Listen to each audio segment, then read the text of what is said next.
Hello, welcome to the sideboard here at the StarCityGames.com Modern Open in Columbus, part of the SCG Tour, brought to you by Ultimate Guard. I'm Nick Miller alongside Team Card Hoarder's own Jack Kiefer. How you doing? Good. Now, you and the Kiefer family travel around to events. They've seen you here on the SCG Tour before. You play on a lot of GPs, have some good finishes, and you played this Madcap Moon deck at the GP last weekend. Yeah. You went X5, correct? Yeah. And you're bringing it back today. Yeah. What's the draw to this deck? Well, I like to think of it as Splinter Twin, but with a Madcap Experiment finisher and Blood Moon instead of the Deceiver Exarch Twin combo. But I like to play Twin, and this is probably my second favorite deck after that deck. Right, you were of course playing Blue-Red Twin long before that card was banned. Yeah. And even on the SCG Tour, taking down a lot of notable players in the mirror. And when we talk to people like Chris Anderson, who've kind of taken you guys under his wing, he says you play these blue control decks really well. So this is kind of your bread and butter style of deck. Yeah. Okay, so we're this blue-red control deck with Blood Moon, of course. We got to mention this because it took down the GP last weekend. It's kind of a linchpin of the format. But this is what we're talking about. We're talking about Madcap Experiment, Platinum Imperium, and we had one of these decks, finish, I think 30th place at the GP, but you're playing it here, and what's the strength to this deck outside of just kind of combo them sometimes, control sometimes, or is it just kind of everything you want in a deck? Well, I thought the Madcap Experiment kind of fixed the problems that Blue Moon had, because it can beat now Burn and Dredge and creature decks like that, instead of losing to those most of the time.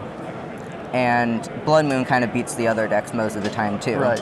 So this can kind of attack on all angles. Okay, well, we take it through the rest of the deck here. We have Snapcaster Mage, just a staple in the format, along with Vendilion Click. Then you just have every removal spell under the sun, it looks like. Yeah. Lightning Bolt, Flame Slash, Harvest Pyre, Anger the Gods, Electrolyze, and Izzet Charm. Is there anything you can't cover in the spells here? Well, yeah. With this removal, I really wanted to be able to beat all creatures instead of just some creatures. Like my Harvest Pyres and Flame Slash, I want to kill those creatures with power or toughness 4 or 5, or Harvest Pyre greater. And that's a weakness with these kind of blue-red decks. Right, you don't have to dip into things like Dismember when you have things like Harvest Pyre and Flame Slash. Of course, you have all the counter spells between Mana Leak, Spell Peer, or Spell Snare, Negate, and then Cryptic Command, of course, which you can play because you get to play a lot of basics in this deck. Yeah. Okay. Now, a lot of people look at the things like Madcap Experiment and Platinum Imperium and say, well, do these cards get stuck in your hand? But you actually have a bunch of ways to kind of filter through this, right? Yeah, so Vendilion Click is one of my ways to get my Platinum Imperium out of my hand and back into my deck, which is really helpful. And Izzet Charm can also draw some cards. And I do have a Desolate Lighthouse, which can also get them out of my hand. And they're also kind of just, if I can get my Madcap Experiments, I just want to have those every game and have them consistent, because that's how I usually win the game. Okay. Now, this deck was kind of like an unknown quantity until it kind of bust out on the scene. Does the knowledge of the deck and what it's doing hurt you, or do you feel like the deck is still just as strong, even if they know what you're trying to do?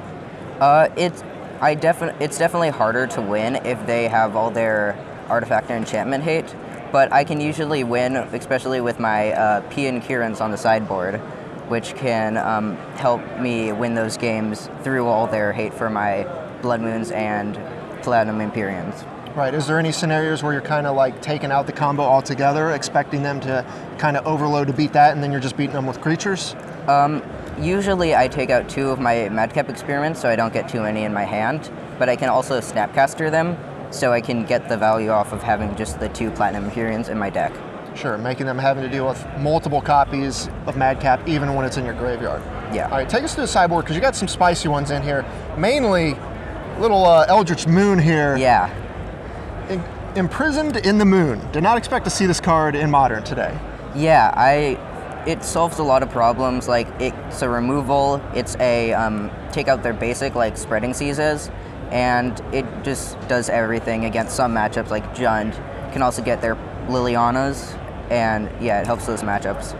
Right, so on top of Spreading Seas in your sideboard and more removal, you have a kind of split card, if you will, in the sideboard here that can hit them all, and it only gives them colorless mana, so you're not fixing them outside of Blood Moon. It does have a problem against Eldrazi because I don't want to give them that colorless mana, but otherwise it's great. Right. I think you're fine against Eldrazi with a bunch of Blood Moons anyway. I've already seen you play Eldrazi twice and just kind of cold them with that. Then you got Vandal Blast, then you mentioned the Pia and Kieran Nalars, and then of course you've got Keranos as well when you want to go really grindy. Yeah. The Pias are really nice against Infect because I take out the Madcaps and Platinum Empyreans, so that's kind of my win condition, and it's really helpful. And the Keranos is just my blue win condition because usually they can kill my Platinum Empyreans. Okay.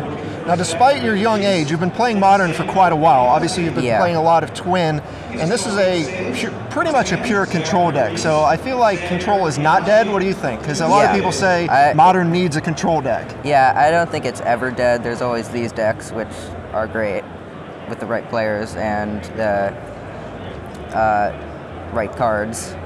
Where do you see this deck kind of going in the future? You know, people have seen this, you start tweaking it a little bit, you've played it a couple weeks. Does this deck have a future in Modern? Yeah, I think this deck has a future. Like, it wouldn't do well as a tier 1 deck because of all these hate, but as just a deck that people can play, it has a future. All right, well, you're X1 so far through 5 rounds, so you're doing pretty good with it.